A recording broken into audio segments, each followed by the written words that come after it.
Bismillahirrahmanirrahim.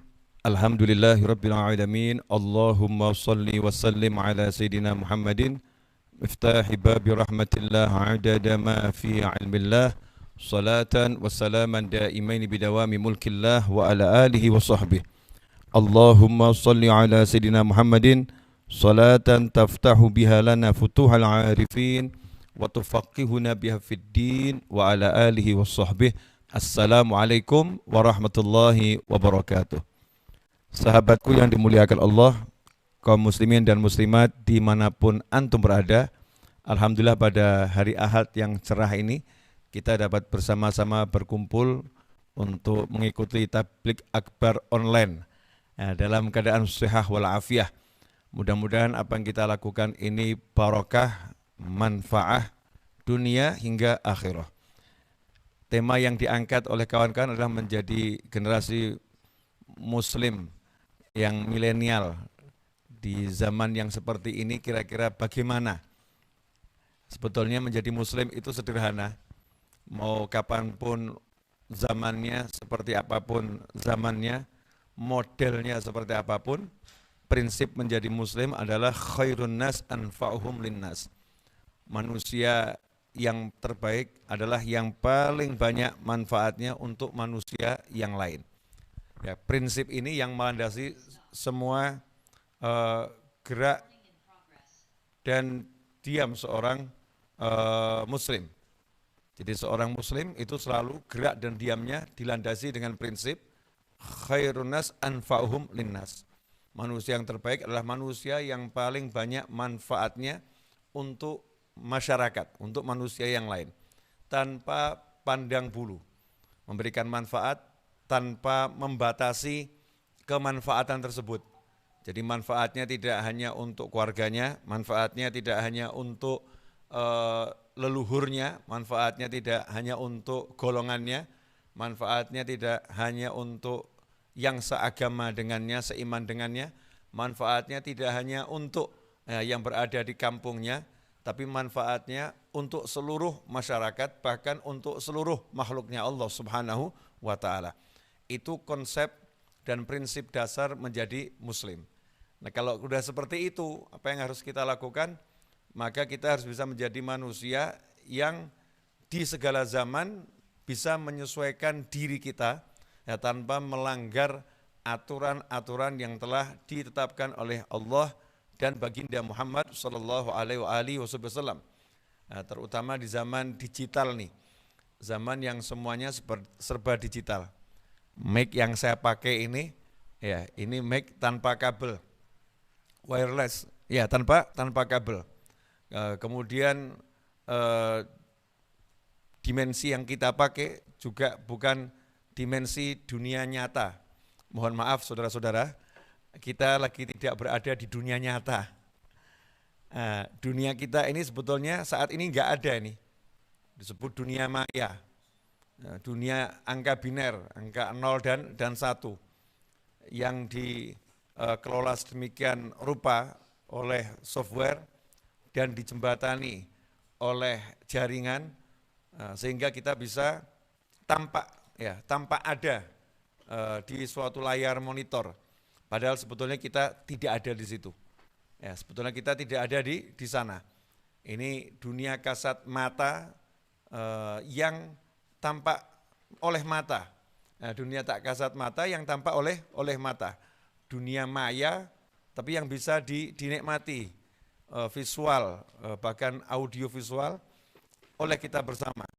Nah, di zaman yang seperti ini, yang serba ajaib ini, yang kalau kita tampilkan zaman ini kepada orang-orang yang hidup di masa lampau, maka kita akan melihat mereka terheran-heran, beliau terheran-heran bagaimana sebongkah atau sekotak ini, ya, cuman kotak bisa keluar suaranya, bisa keluar gambarnya. Ya, bahkan dengan kotak ini kita bisa bayar berbagai keperluan kita ketika belanja. Serba digital. Orang dulu akan melihat ajaib. Mungkin kalau kita tinggal di zamannya tukang-tukang sihir, kalau kita bawa handphone ini ke sana, maka kita dianggap penyihir yang handal. Ya, dianggap penyihir yang handal. Kalau kita masuk ke zamannya para anbiya wal mursalin, kemudian masih banyak di sana orang-orang yang sakti, ya maka kita akan dianggap orang sakti oleh masyarakat awam karena kita punya handphone.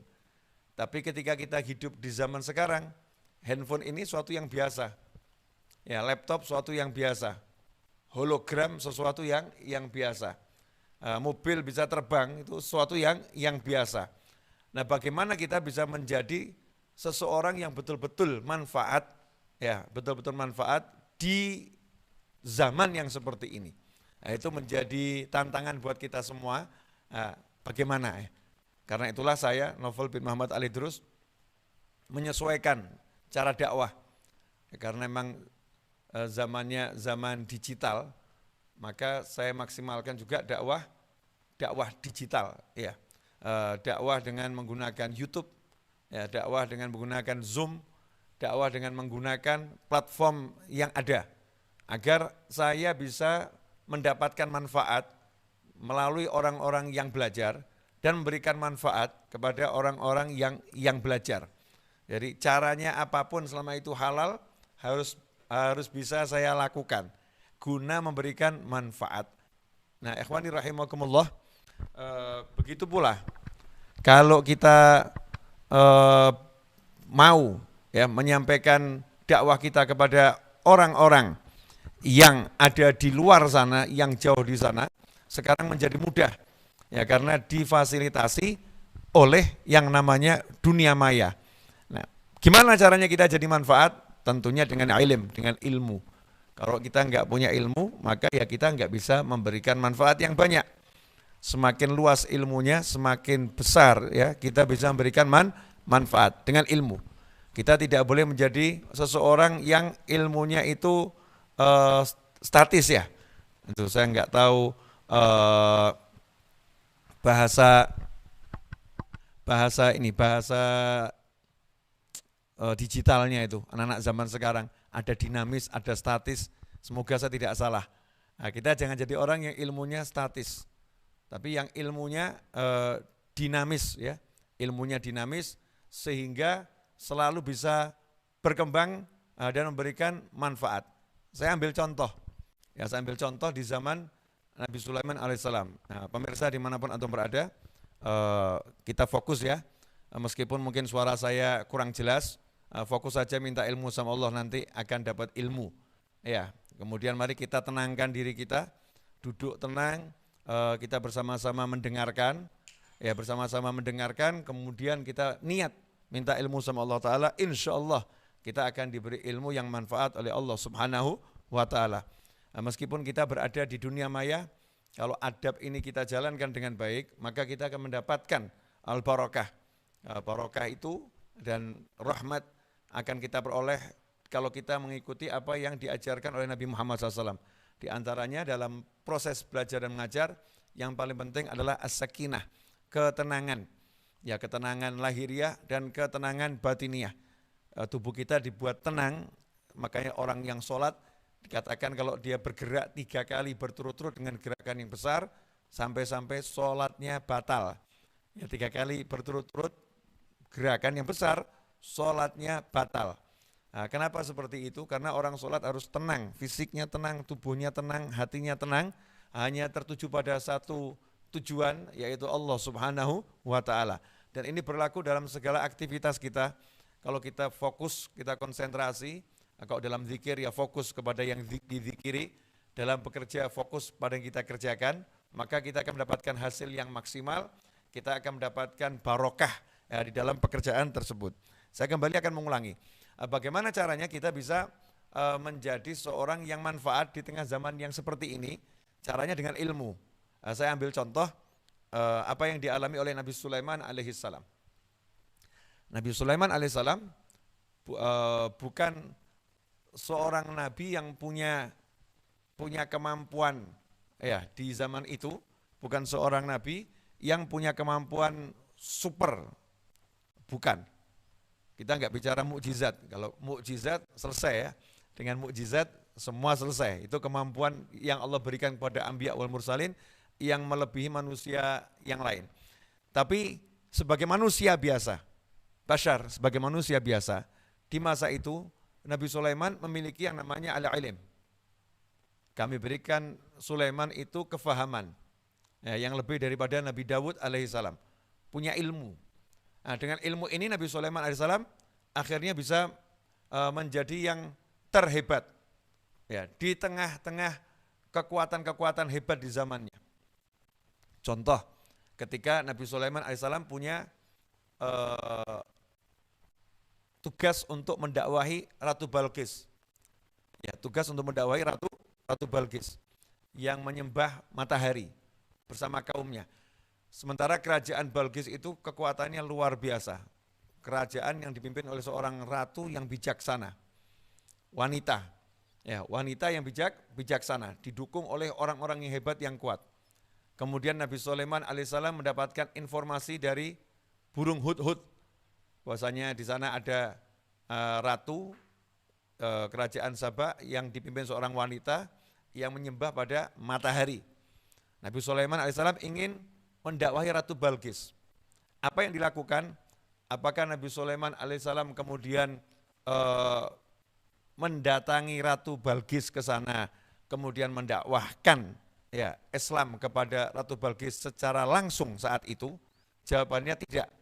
Tapi Nabi Sulaiman alaihissalam memanfaatkan burung hudhud karena jaraknya jauh. Ya, kerajaan Balqis itu Ratu Balqis di Sabah jauh. Nanti kalau berangkat ke sana membutuhkan waktu. Meskipun Nabi Sulaiman alaihissalam dikasih Allah Ta'ala mukjizat, angin itu jadi kendaraan. Ya, angin jadi kendaraan.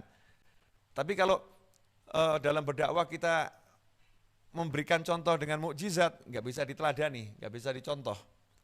Makanya Allah Ta'ala ketika dakwah kepada Ratu Balqis itu tidak ditunjukkan mukjizatnya Nabi Sulaiman alaihissalam. Tapi yang ditunjukkan adalah bagaimana menggunakan sarana yang ada di sekitarnya. Saat itu ada sarana namanya burung hudhud. Ya, burung hudhud ini mampu terbang jauh dan punya kecepatan yang cukup kuat. Cepat, dan pandai. Amanat. Maka Nabi Sulaiman alaihissalam memberikan sepucuk surat. Walaupun Nabi Sulaiman alaihissalam bisa berbicara dengan burung, ya, tapi yang mau diajak bicara bukan burung. Yang mau diajak bicara adalah manusia. Maka Nabi Sulaiman berbicara dengan lisannya manusia. Karena itu tidak dijadikan burungnya bisa bicara dengan bahasa manusia. Nabi Sulaiman alaihissalam tidak minta sama Allah, rubah burungnya agar bisa menyampaikan pesanku kepada Ratu Balqis, sehingga burungnya bisa bicara seperti manusia, atau Ratu Balqis dibuat bisa mendengar ucapan Nabi Sulaiman jarak jauh, atau bisa memahami ucapan burung. Tidak itu. Nah, tetapi Allah Ta'ala mengajarkan pada Nabi Sulaiman untuk menulis sepucuk surat. Nah, ini indah sekali. Ya, sepucuk surat ditulis kemudian dikirimkan lewat burung. Nah, ini suatu hal yang biasa. Kalau dulu orang kirim surat pakai merpati, ini kirim suratnya lewat burung hudhud. Terbang nih burung ke kerajaan Balqis, ya, ke Sabah. Nah, sampai di sana burung hudhud pun melemparkan surat itu, yang diparuhnya dilemparkan ke tempat Ratu Balqis biasa melakukan ritual menyembah matahari. Ya, kalau melakukan ritual menyembah matahari, biasa melakukan ritual di sana, maka suratnya dimasukkan di situ. Itulah pertama kali yang buat Balqis itu kagum. Kenapa? Karena tidak ada yang bisa menjangkau ruangan itu. Ruangan itu ruangan yang sangat istimewa, yang dijaga ketat, dan tempatnya tinggi, sehingga tidak ada seorang pun yang bisa sampai ke sana, ya, kecuali yang diizinkan oleh ratu, yang diizinkan oleh pemimpinnya. Ruangan khusus, ya, ruangan VVIP yang sangat rahasia dan dijaga ketat. Tapi bagaimana bisa ada sepucuk surat? Ya, ternyata surat ini dibawa oleh seekor burung. Nah, ini menunjukkan apa yang dilakukan oleh Nabi Sulaiman alaihissalam sudah sangat hebat. Bagaimana beliau alaihissalam menyesuaikan, ya, cara dakwahnya dengan kondisi yang ada, tanpa harus mengirimkan orang banyak, tanpa harus mengirimkan pasukan, ya, tanpa harus mengirimkan utusan-utusan yang nanti akhirnya menyebabkan banyak kegaduhan. Maka cukup dikirimkan seekor burung yang intinya suratnya bisa nyampe. Ya, suratnya bisa nyampe. Surat itu kemudian dibaca oleh Ratu Balqis. Ya, dibaca oleh Ratu Balqis yang diawali dengan Bismillahirrahmanirrahim, yang di situ Nabi Sulaiman menunjukkan kebesarannya, kekuasaannya. Datang saja kamu kepada saya dalam keadaan sudah tunduk, ya, menyerah. Jangan menunjukkan kebesaran kerajaanmu. Kalau memang enggak mau seperti itu, ya sudah. Nanti terpaksa baru kami kirimkan kekuatan militer. Kita enggak akan bahas isi suratnya, tapi yang akan kita bahas apa yang dilakukan Nabi Sulaiman alaihissalam yang paham betul bahwasanya Balqis, seorang ratu yang bijaksana ini, nanti akan mendatangi Nabi Sulaiman alaihissalam. Maka Nabi Sulaiman alaihissalam membuat istana dadakan, ya, buat ruang tamu dadakan yang sebelumnya belum dibuat. Tiba-tiba dibuat, ya, untuk mengislamkan Ratu Balqis. Ya, untuk mengislamkan Ratu Balqis. Coba kita lihat nih. Ya, untuk mengislamkan satu kerajaan dengan cara mengislamkan ratunya dulu, pemimpinnya diislamkan, maka Nabi Sulaiman alaihissalam tidak mengucapkan wahyu-wahyunya Allah, tidak menyampaikan nasihat-nasihat tentang tauhid dan lain sebagainya, tetapi yang nomor satu adalah bagaimana agar hatinya tunduk. Ya, agar hatinya Ratu Balqis bisa tunduk, maka Nabi Sulaiman alaihissalam membuat sesuatu yang sesuai dengan pola pikir Ratu Balqis. Ratu Balqis ini di kerajaan Sabak memang dikenal orang-orangnya ahli bangunan. Ya, orang-orangnya arsiteknya hebat. Ya, arsitekturnya cakep, orang-orangnya hebat. Maka harus dibuat kagum dulu. Ya, dibuat kagum, maka yang dilakukan harus lebih hebat dari mereka semua. Agar bisa memberikan manfaat ke hati, maka harus dibuat kagum dulu. Bagaimana caranya Ratu Balqis biar kagum? Nabi Sulaiman membuat kerajaan yang enggak sembarang kerajaan, ruang tamu khusus dibuat untuk Ratu Balqis dengan lantai yang terbuat dari marmer yang tembus pandang, kemudian di bawah marmer tadi sudah ada hamparan air, kolam yang sangat besar, yang mana di kolam itu ikan-ikan bisa hidup. Ini satu teknologi yang saya sendiri kalau merenungkan di zaman ini seperti apa itu ya.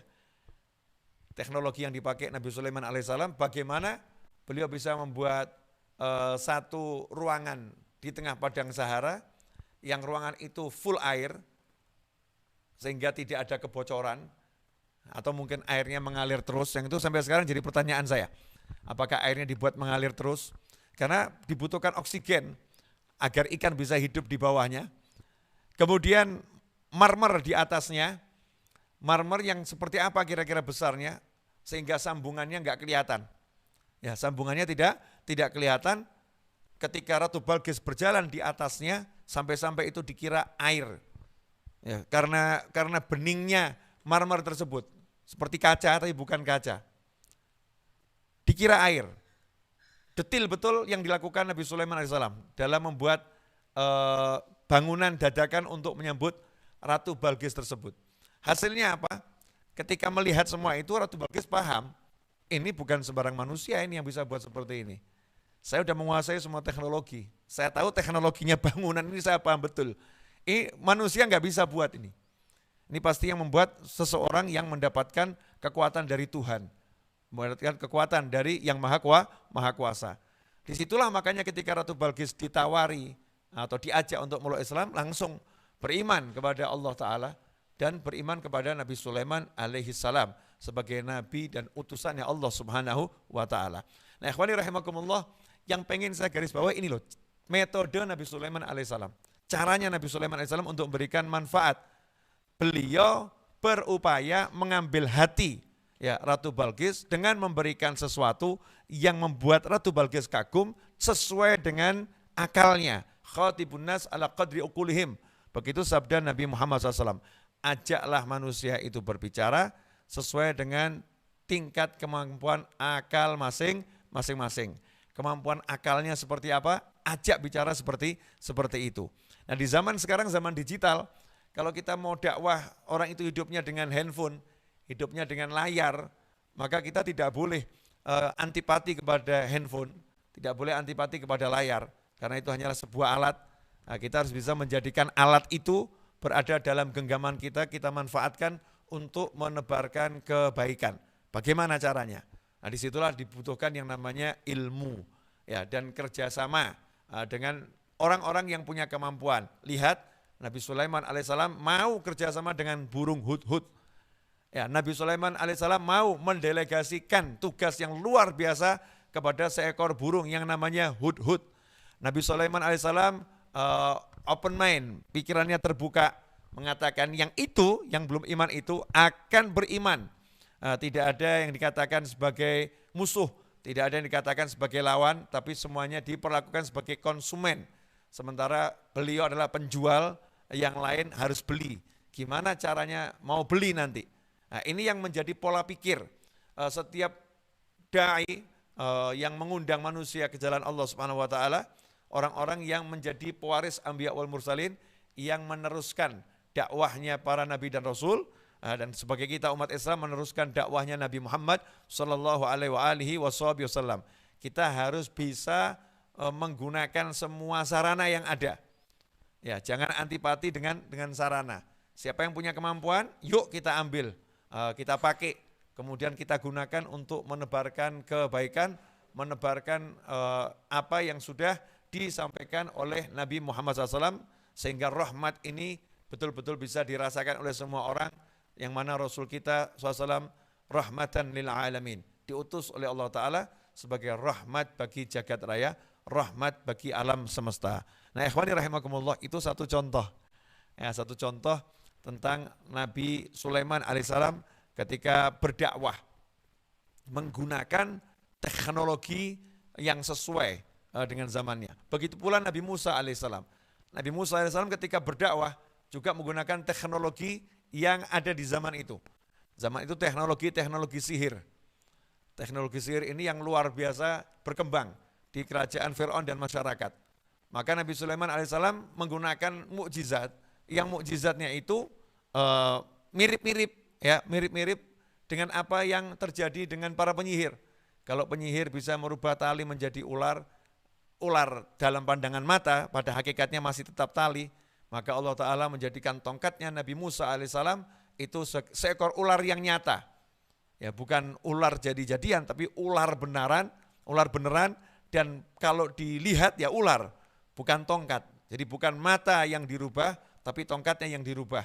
Kalau sihir, matanya yang dirubah, sementara talinya tetap tali. Itu perbedaan antara sihir dengan mukjizatnya Nabi Musa alaihissalam.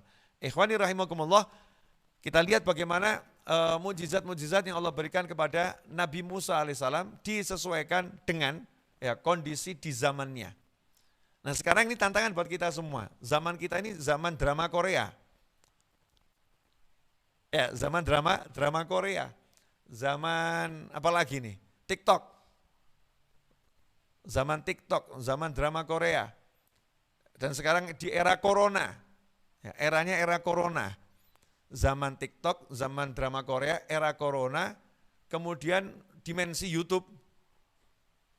Udah Masya Allah ini lengkap. Orang berkumpul itu pun sudah bentuknya berbeda. Nah, bagaimana caranya kita bisa menang, menjadi pemenang di zaman yang seperti ini? Ya, harapannya kepada antum semua, anak-anak muda ini, bagaimana bisa menjadi burung-burung hudhud, tentunya bukan burung ya, ini manusia mulia semua, bisa menjadi burung-burung hudhud yang meneruskan tugasnya Nabi Sulaiman alaihissalam, bisa menjadi burung-burung hudhud yang meneruskan tugasnya para habaib, meneruskan tugasnya para kiai, ya, menjadi wakil-wakil beliau semua, yang akhirnya karena hudhud satu kerajaan Islam, kan luar biasa. Ini kalau karena antum tiba-tiba satu desa bisa sholat semua, kan luar biasa. Satu desa bisa sholat karena saya yang menjadi utusannya, yang menjebatani dengan teknologi, ya, sehingga dakwahnya kiai ini bisa sampai di sana. Dakwahnya pondok ini bisa dinikmati oleh seluruh masyarakat. Banyak pondok-pondok yang luar biasa, ustadz-ustadznya, kiai-kiainya, tetapi ilmunya terbatas hanya di dalam pondok tersebut. Ya, yang jaraknya 10 kilo tidak bisa menikmati. Nah, bagaimana caranya kita bisa menjadi jembatan, ya, agar semua orang bisa menikmati dakwah dimanapun berada. Nah, ini tantangannya di zaman milenial seperti ini.